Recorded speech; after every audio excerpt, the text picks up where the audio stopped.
you need to think of yourself as an elite practitioner of your craft. You need to be watching the game tape. They've run the same script so many times that they almost feel like they already know what the other person is going to say. And it's really dangerous because they do get good feedback from that because they are giving people what they want to see. And if you look at their win rate, it's actually really not that high because they're only closing the deals that are layups. So you talked for 70% of that call, but you didn't create enough space to find out what you could have done. What I find is like the fail point at that stage is that if you don't go through those steps to create your own sales system for somebody, you don't have confidence that you're going to be able to teach someone else what you know and what's made you successful. This is the Relentless Pursuit of Winning podcast, where we are here to educate, equip, and inspire people to build extraordinary companies. We're so glad you're here. Don't forget to like, subscribe, and hit the bell so you can get updates every time we drop a new episode. Now let's get it started. Hey guys, welcome to another episode of the Relentless Pursuit of Winning podcast. My name is Rick Meekins. I'm going to be your host as usual. And in our studio, we are welcoming Monica Stewart. How are you, ma'am? Hey, Rick, doing great. So nice to be here with you. So glad you're in the studio. This is going to be a fun show. Hey, folks, if you haven't done it already, as I always ask, humbly, of course, if you haven't done it, please like, subscribe, and hit the bell so you get updates every time we drop a new episode. And without further ado, let's get to it. So, Monica, let's talk about a little bit about your background, who you are, what you do, and why you do what you do. Yeah, for sure. So my name is Monica. I help B2B SaaS founders scale from 1 to 10 million ARR by teaching them sales and go-to-market frameworks that are actually built for people at their stage. And my path, I've honestly kind of been doing this for a really long time. So I've always been in sales. I started in SaaS sales like 15 years ago. Is that right? Yeah, about that, like 2011, somewhere around there. And I just very quickly was really good at it, became the top rep on my team. And then I started building an enterprise sales org within that company that sort of ended up pivoting the whole product focus and strategy of the whole company and led to a really good acquisition. Then after that, I went and worked at, a couple of other startups that were also really successful. And along the way, I pretty much started to realize that what I was doing was not the same thing as the other salespeople were doing. And I kept creating jobs for myself and I kept creating new challenges for myself. And I also started to go back and look at my history and I was like, there's a couple of different things that I've been repeating in these companies that have been successful every single time. And at the end of the day, I realized that what I was really driven by was like not just making money or having sales conversations, although I still really love doing direct sales and I still do in my business, but it was really about like taking a company from one place to the next place. And then I wasn't really interested in anything after that. Like I turned down working at a publicly traded company twice. Like I didn't want to ascend and become like an EVP or whatever. I really just wanted to keep working with companies at that stage and like help them get to the next stage. And so that led me into consulting. I helped to build an agency and then I went out on my own and that's what I do today. I love those types of stories. I went out and did my own thing. Yeah. And I'm totally one of those people that's like, I don't know how you feel about this, but I'm like super unemployable. Like this is my path. And like, I feel like once you kind of get the bug and you go out on your own and it starts clicking, it's like, you're never going back, you know? Yeah. Yeah. I had a job for 6 months, like 10 years ago, just like, this is Yeah. cute. And then a client calls and says, hey, I'm going to pay you a lot more money. I was just like, okay, I'm out. What was that like going from, I'm assuming you had a guaranteed paycheck. So what is it like for you going from a guaranteed paycheck to going out and making your own money? It's a good question. Well, so actually, like the last two jobs that I had were me trying to do consulting and then getting convinced to work for other people. And so the failure on my part was saying yes and like not sticking to my convictions enough.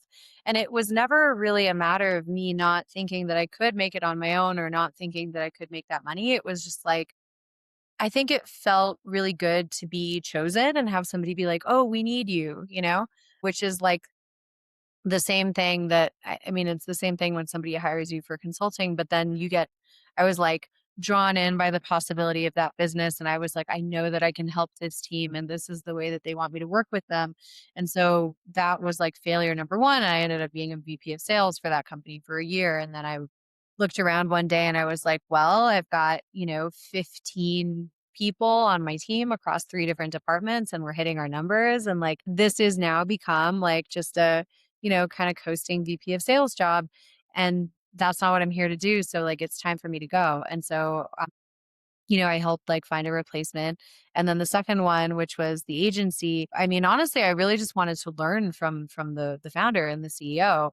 And so it was really seductive to me to be like I want, I feel like there's still so much more that I have to learn about consulting and I want to have this experience. And I do actually think that that was a good choice. I did learn a ton. I mean, that the 2 years that I was there was like a consulting boot camp for good and for bad. Like I learned, a lot of best practices, which I ended up teaching to our entire bench of consultants. And then I also learned a lot of things about how like I didn't want to run a business and what I sort of wanted for myself and in my own life and like my own future business.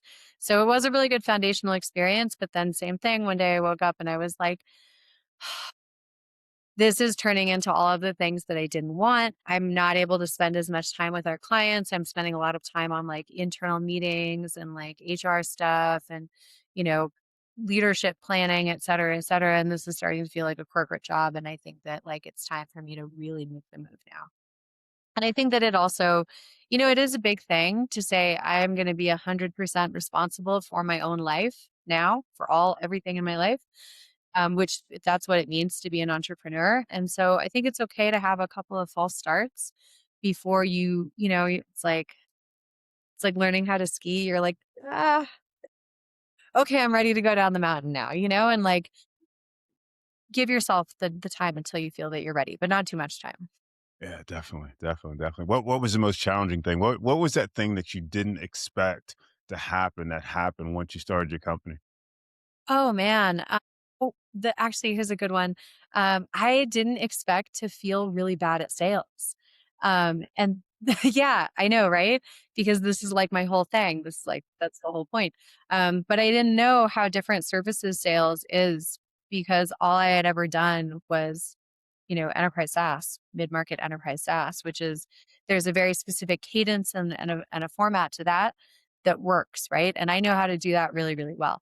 But I was trying to do that with like inbound services sales and it makes no sense.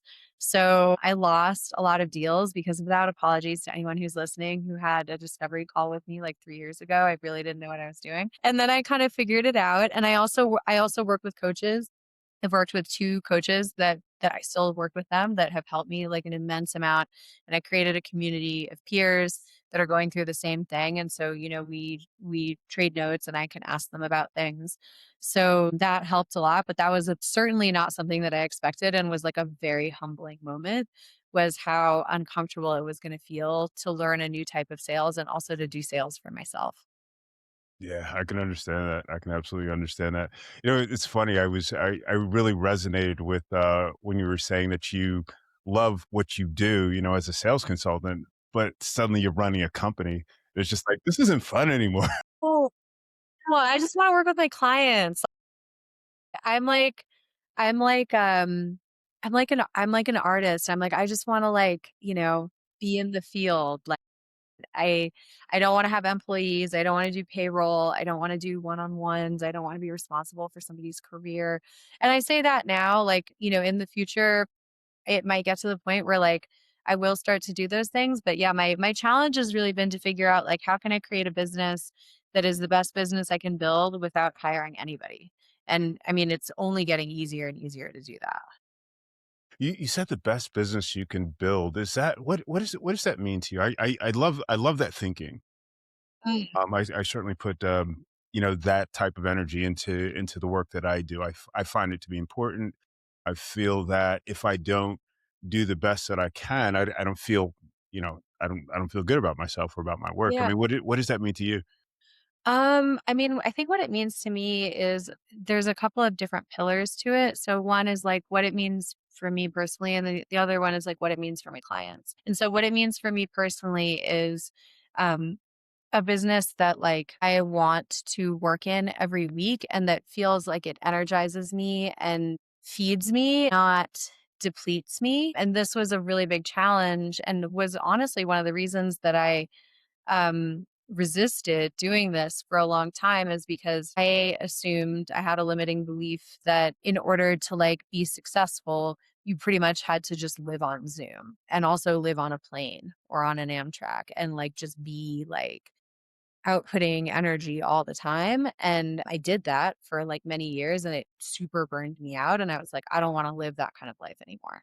So, challenge number one is like how to create a business that is scalable, that where the thing that I'm scaling is not literally how many Zoom calls I'm having. So that was the first thing is like, how can I make sure that I'm carving out time to like think about how to make all the work that I'm delivering better, to create a, a brand for myself on social media, which is super important these days, and like have time to recharge because as you know, like when you work for yourself, nobody gives you vacation days. So you really need to make sure that you're taking that time because we are not machines. Then the second thing is like, what does it mean for my clients? So another big fear that I had was like becoming one of these people that is like, okay, I did this thing successfully and now I'm just going to keep doing that like for the rest of my life, like for the rest of my career. And sales changes so much. Like anybody that's in the field right now will know.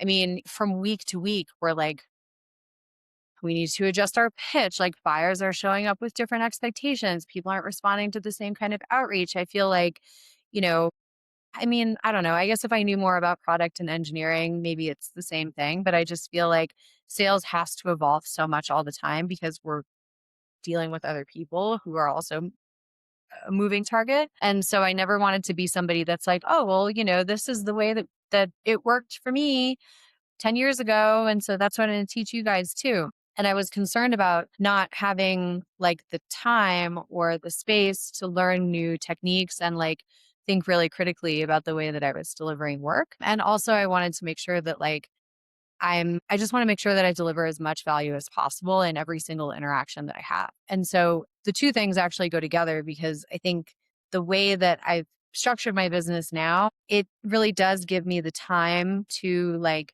be able to think about each of the clients that I'm working with and be super present with them. And then I'm also like constantly revising the work that I'm doing. And that makes me feel good and makes me feel really confident.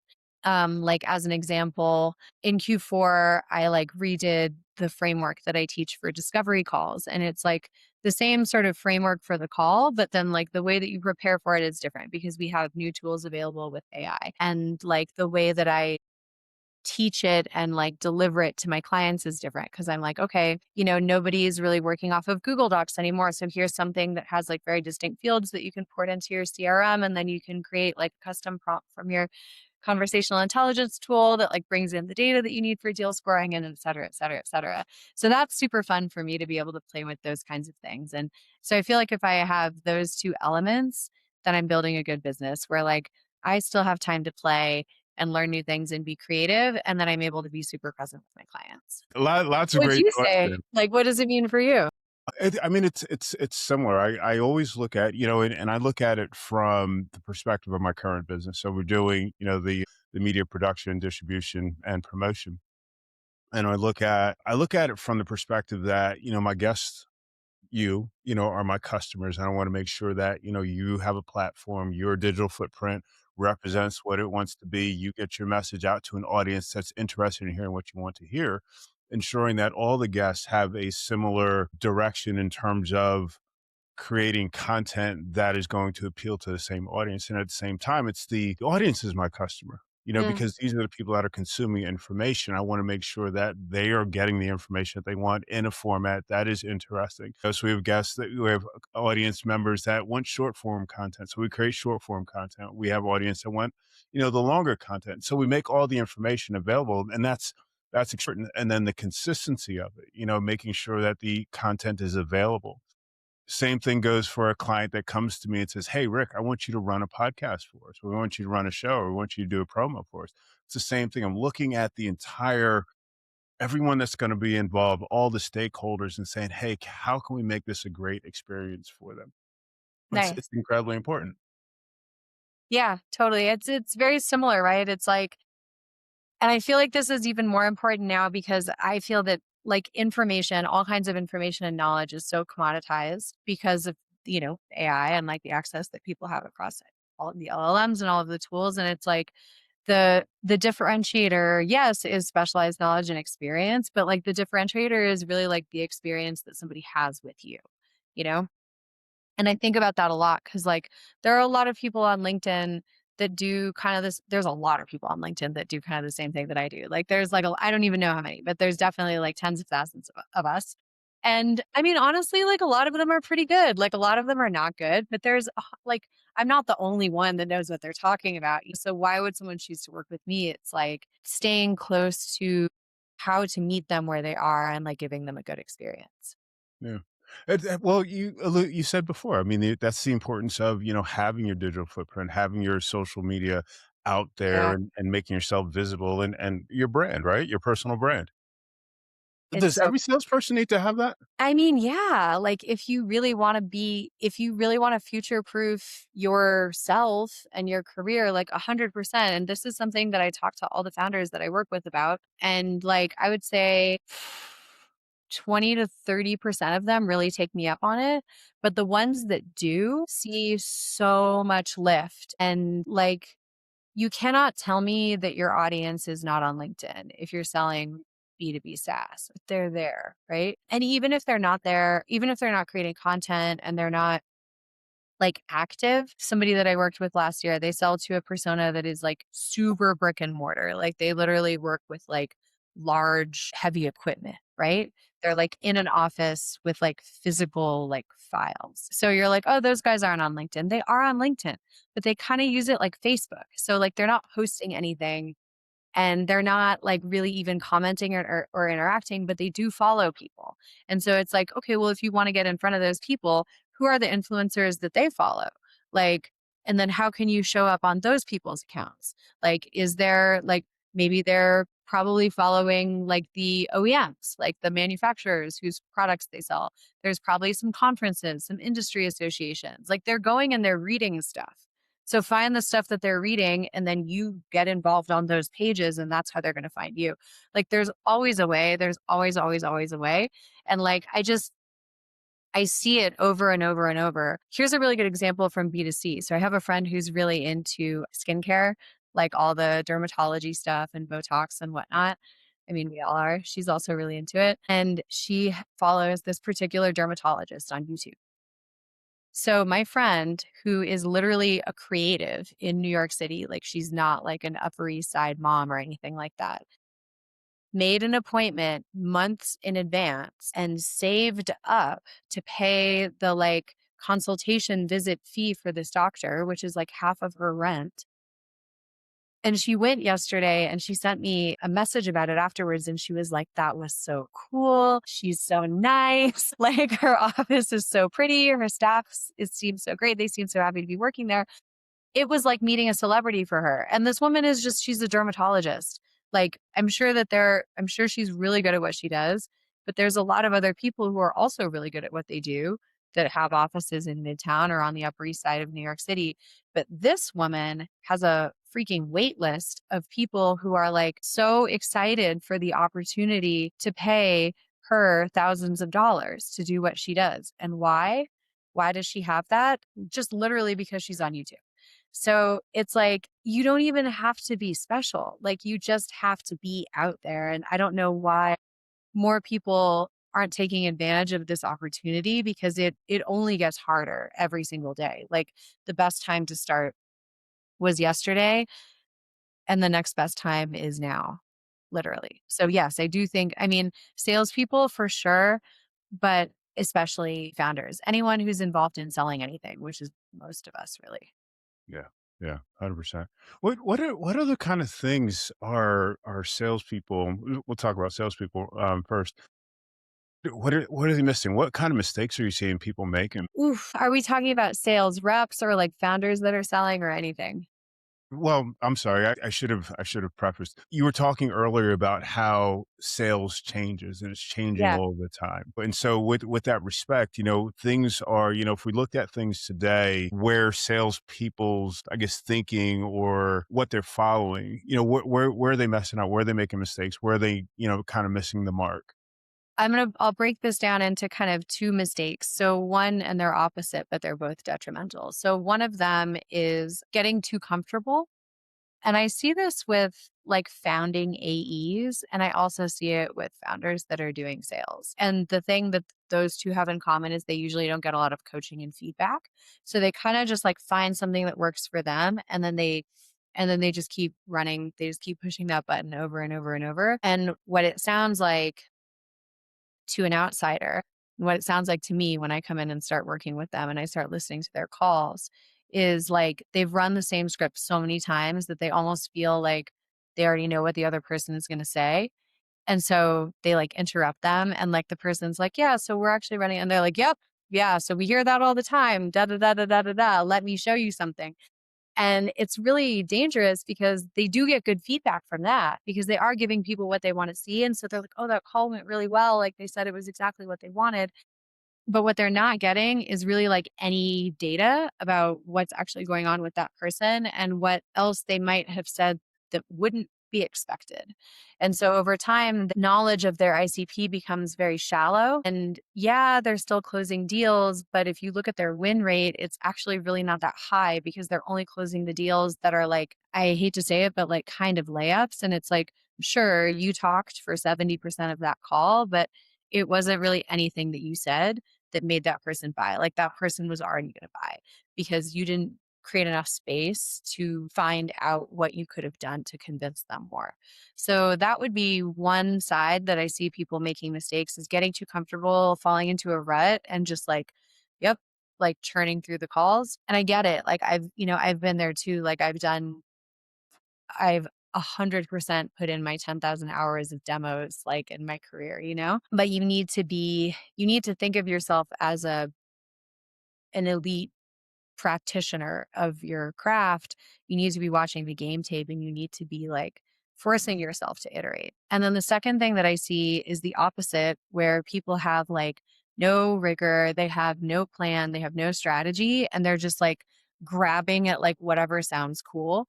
And the problem is that there's so much input of like strategies that you could be using that sound cool. Like there's LinkedIn, there's YouTube, there's Reddit, there's like people talking about B2B sales on Instagram. And you have to remember that those people are also selling something. Like they're creating content for a reason. And there's more influencers than ever. There's more people creating content than ever. And honestly, like it's work to try and figure out what to say for that many posts and how to create that much content. And so if you're taking advice from somebody who like I've been doing this for 15 years, right? And I've worked with like over 100 companies. I'm talking to founders every single day. Like I am fucking in it. And so I don't run out of things to talk about because I have real life experience. I have over a decade of it to draw on this is what I live, right? But if you're looking at somebody who like just started talking about sales on LinkedIn 5 years ago and they're posting every day or even more than every day, they're making videos on YouTube or whatever, what are they going to talk about? They're going to start going back. They're going to start reading books and going back to old methodologies and discovering things and being like, oh my God, have you guys tried this cold call opener? They don't know if it works. They just need to create content. And then you're betting your pipeline on that. So I would say that's the other thing is like, I see this more with the individual contributors on the teams that I work with, but like sometimes they're coming with like every week they've got some new thing that they're trying. And I'm like, did you see that on YouTube? Like, be honest, right? Like, what made you think that that was going to work? Because someone on the internet told you. And when you say it that way, it sounds like, oh my gosh, why would I do something just because someone on the internet told me it was a good idea, right?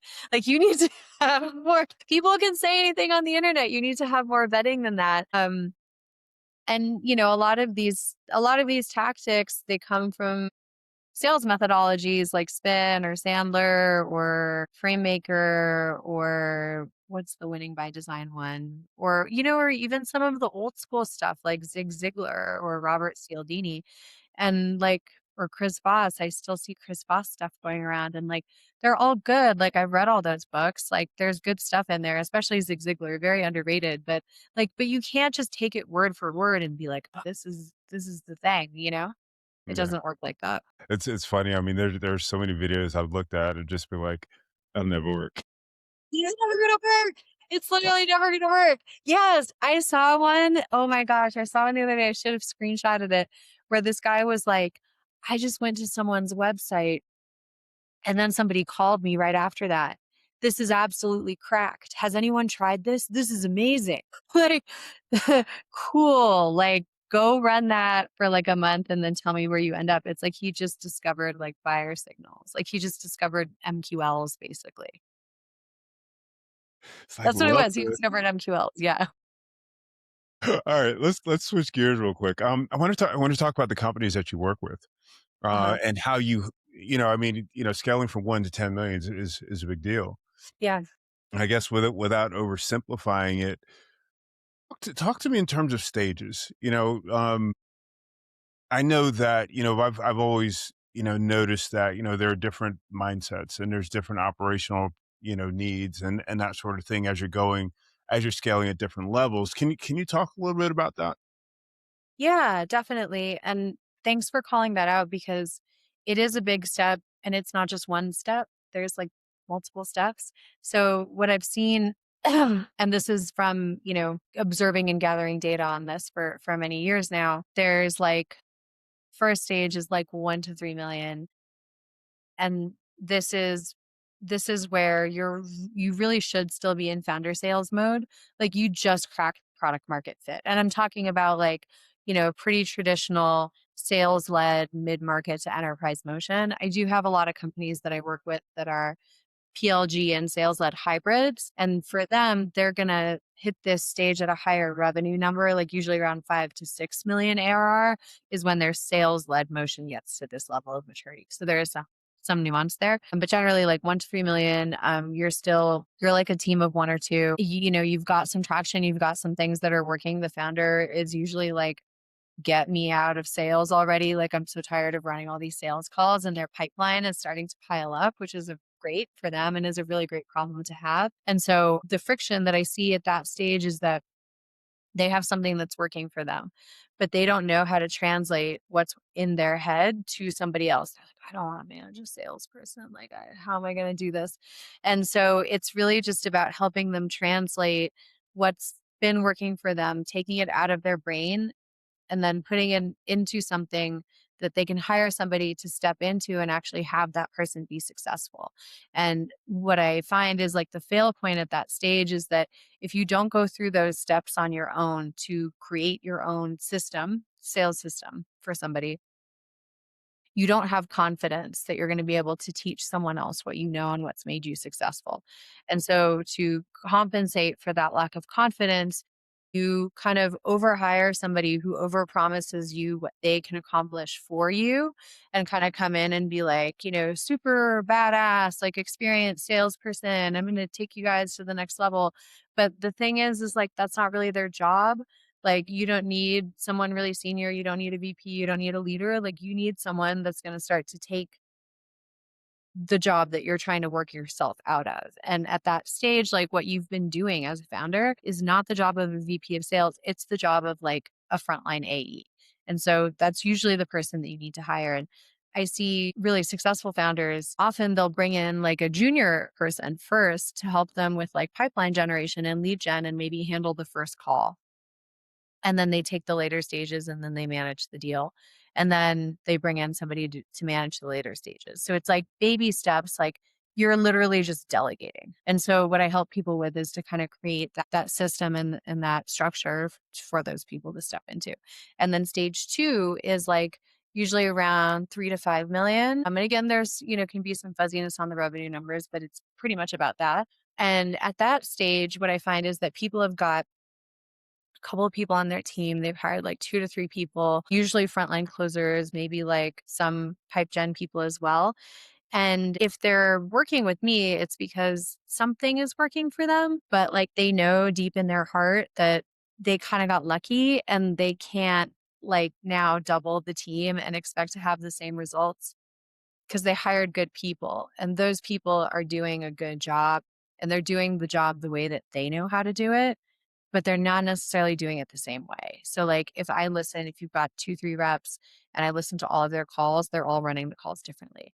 If I ask all of them, why does somebody buy your product? They all give me a different answer. If I ask them, like, why are we losing deals? They all give me a different answer. You're not really running a good sales meeting. You're like, it's a meeting where people show up and they're just like, oh, I just had this good call and demo. And wait, no, that like it just devolves and it's a free for all. And people aren't getting coaching. So you're putting up numbers, like you're closing deals, but you don't have a real team.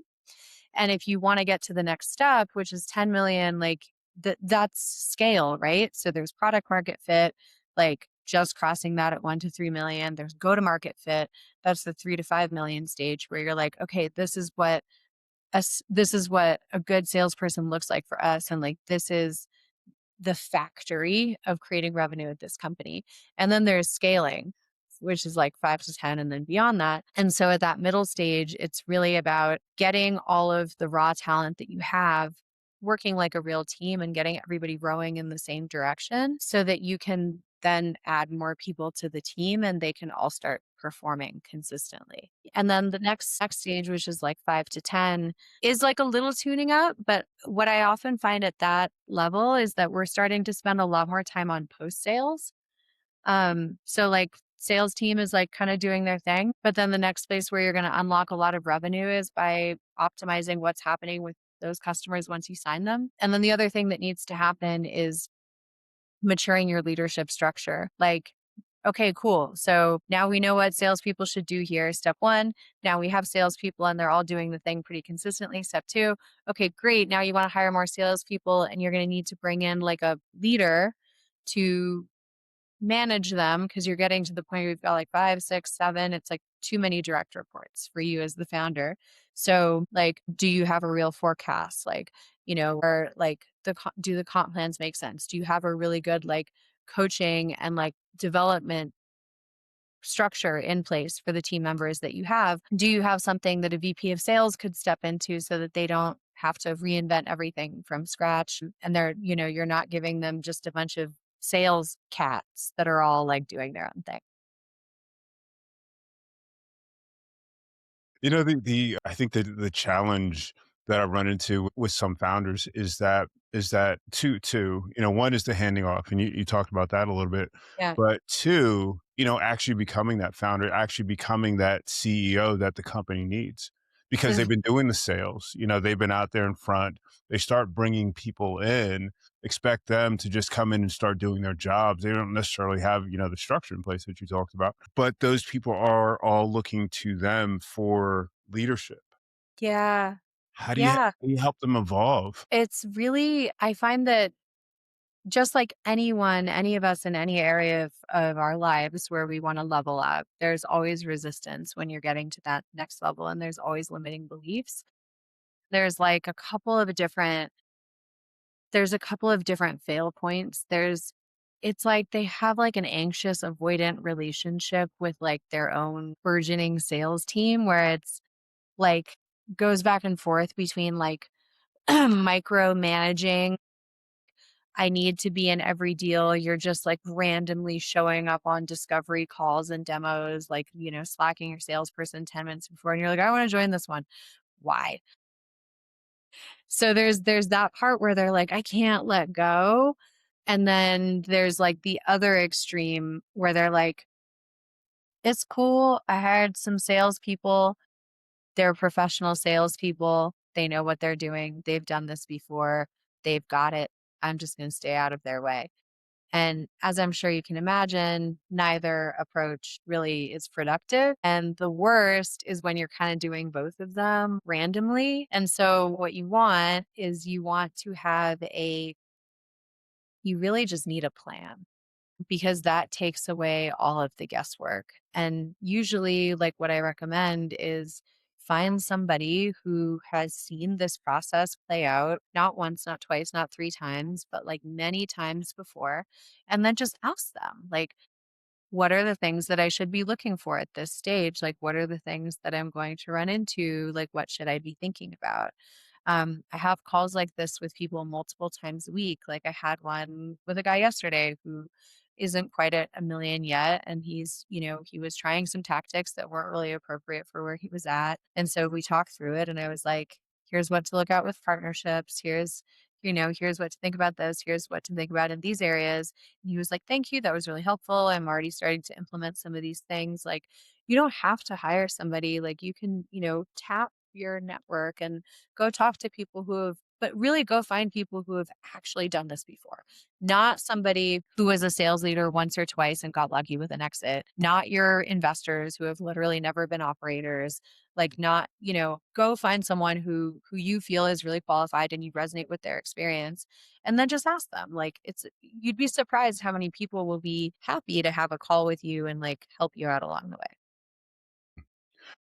I think the other hard thing, and we have our SaaS founder that is really great, really really great coder, has the vision, is able to, Yeah. develop a product that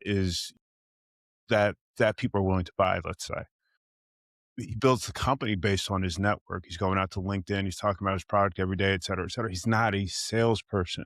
Hmm. Doesn't have the process. How does that person transition into because they don't have a sales process at all, how does that Yeah. person really transition their work to that AE or that first, Well, I would say that if you've gotten people to pay money for your thing and you've gotten people to pay hundreds of thousands of dollars or in total like a million or more for the product that you built, like you are a salesperson.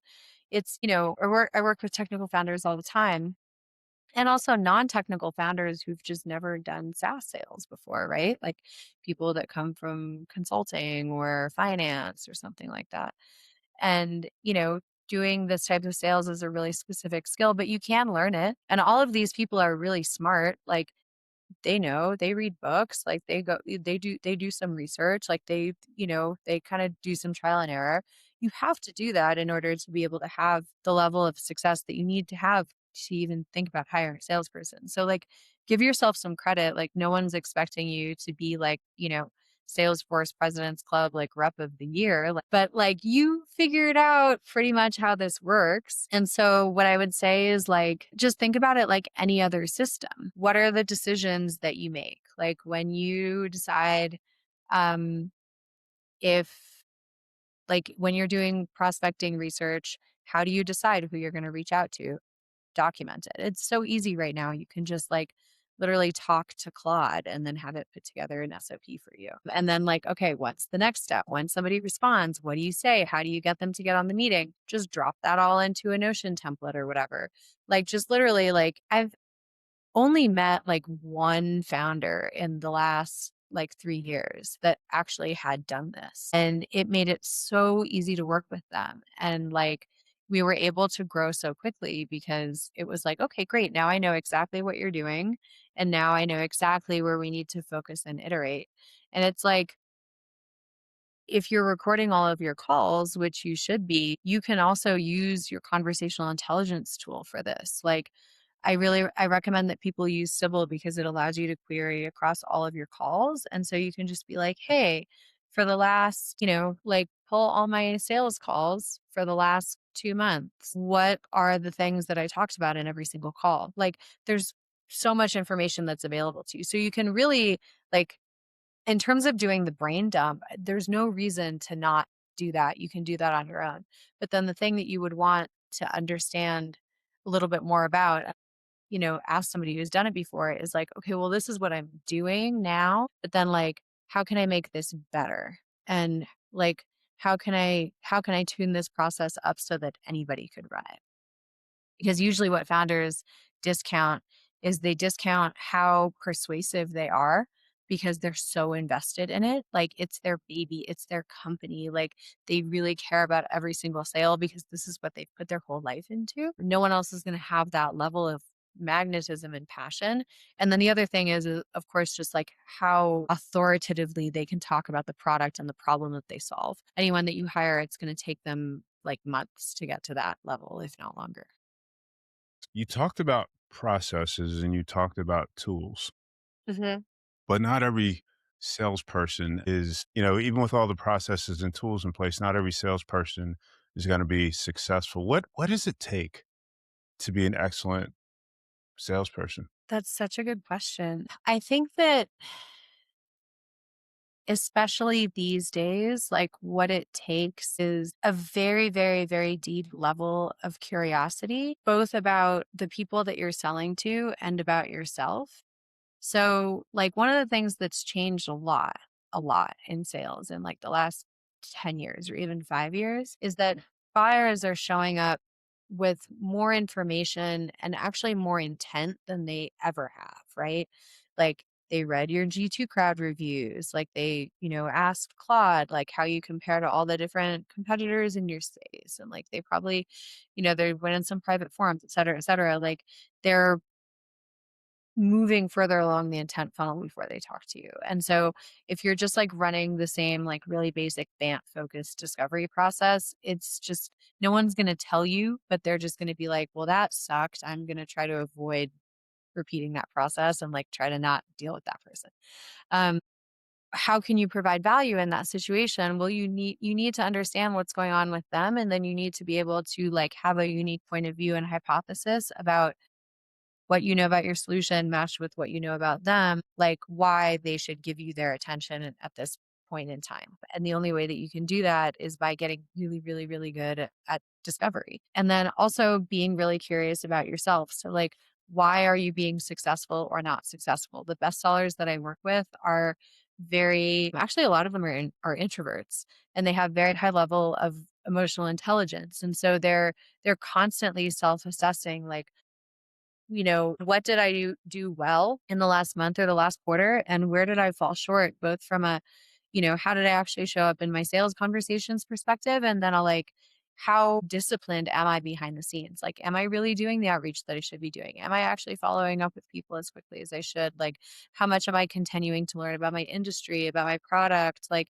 how am I continuing to make myself better as a professional? So I think that is like, I think those two things. And then also just like super high coachability and willingness to learn, like whatever it was that worked for you up until now could stop working like at any moment. And candidly, that's not just for sales. I feel like that's for like almost every profession these days. And so you can't have any ego about it. Like you've just got to be willing to be like, okay, well, what do we do now?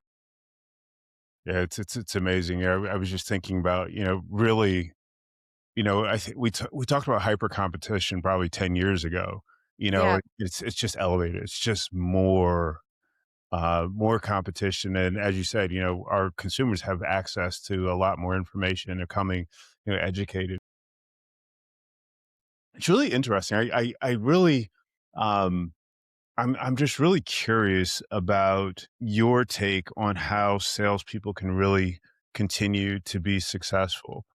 Because things will continue to get, I'll use the term, more challenging, as information is becoming, more transparent. There's more competitors that are entering. I mean, in SaaS, I mean, the field is, wide open. You can come up with a new, I mean, we can literally go out to, was it Lovable or something like that, build an app Yeah. in 2 weeks and start selling it. I mean, what are your thoughts? What do outlooks look like?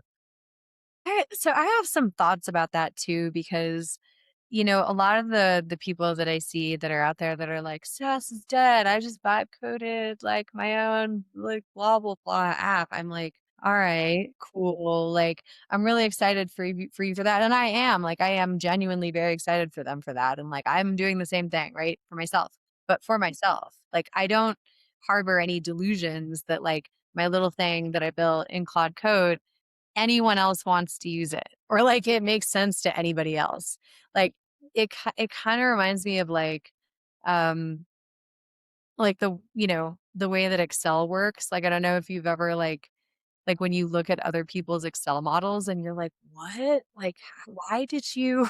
And it's like I And could then, ask somebody I could ask somebody like, "Okay, let me look at your AE comp plan." Like just like a really basic Excel model, and I've seen so many different versions of those that I'm like, why did you do it like that? Like, why are there columns instead of rows? And what do the colors mean? And like, so cool, great, you can vibe code, but like, just everyone be aware that you're vibe coding something that matches the way that the inside of your brain works. And come and talk to me when you get one single other person to use it consistently, let alone 10 other people, let alone 100 other people. That that aside, but I think that like what salespeople need to do to be successful, in a way, it's not really as hard as you think because honestly, even with all of this information that we have access to, like I have not yet met a single salesperson who actually was doing even like the basics properly. And this has been a really big learning for me in my consulting career. And it's like same with a lot of my friends that are trainers and coaches, is that like we are still talking to people about the basics, like all of them. Like, do discovery, talk less than half the time, follow up, not with 5 paragraphs, like anticipate what they're going to ask and then give them that before.